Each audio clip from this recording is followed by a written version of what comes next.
Comparing and evaluating multiple projects. In the previous video, we have used the direct Excel functions and calculated this present value, future value, and annual worth for this project A, B, and C, and make a decision that C is the best option out of these three.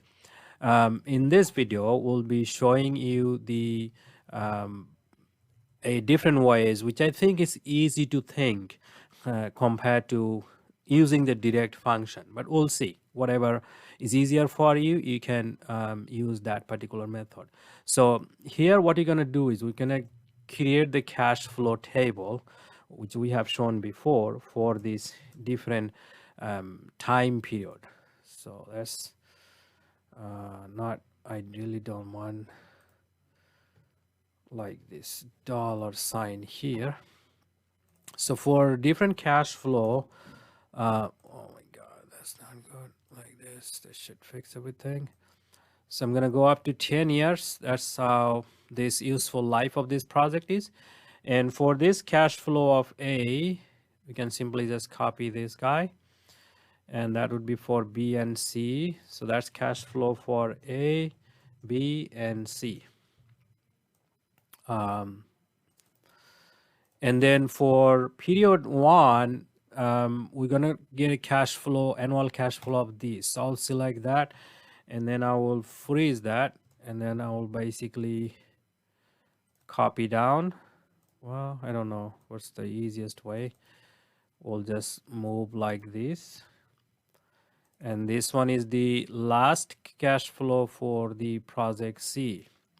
We also have a salvage value at the end. So at period 10, we have to add that last 10 years, that the end life market value that we are getting at the end of useful life.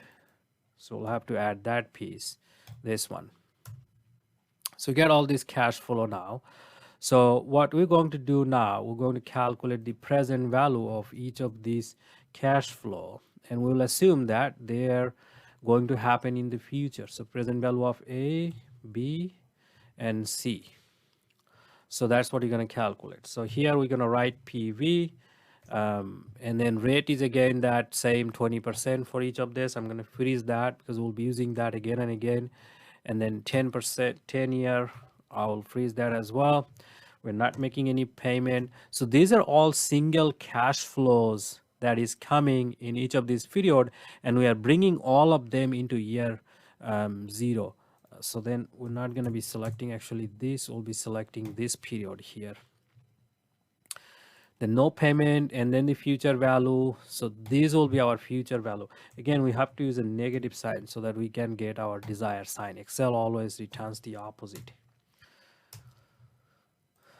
So that's the cash flow. Now if you click on there, you can see here that so whatever we are getting after 10 years, that 21,000 in today's value is going to be only $3,991. So these are all present values. So let's calculate that for B and C. Something changes. I'm going to be moving like this. There could be there could be another way of doing it. It's not, this should be this one, and then this should be this one, and I'm going to copy that down all the way. So that's the present values for each of these projects. Now remember, in the direct formula we have used here, and we calculated this. I'm going to delete all of these. So I'll just use another PV from the cash flow diagram, or so we can simply sum this guy, and you see that's the exact same value we calculated using the direct function PV. So I think this method, creating the cash flow diagram, it's a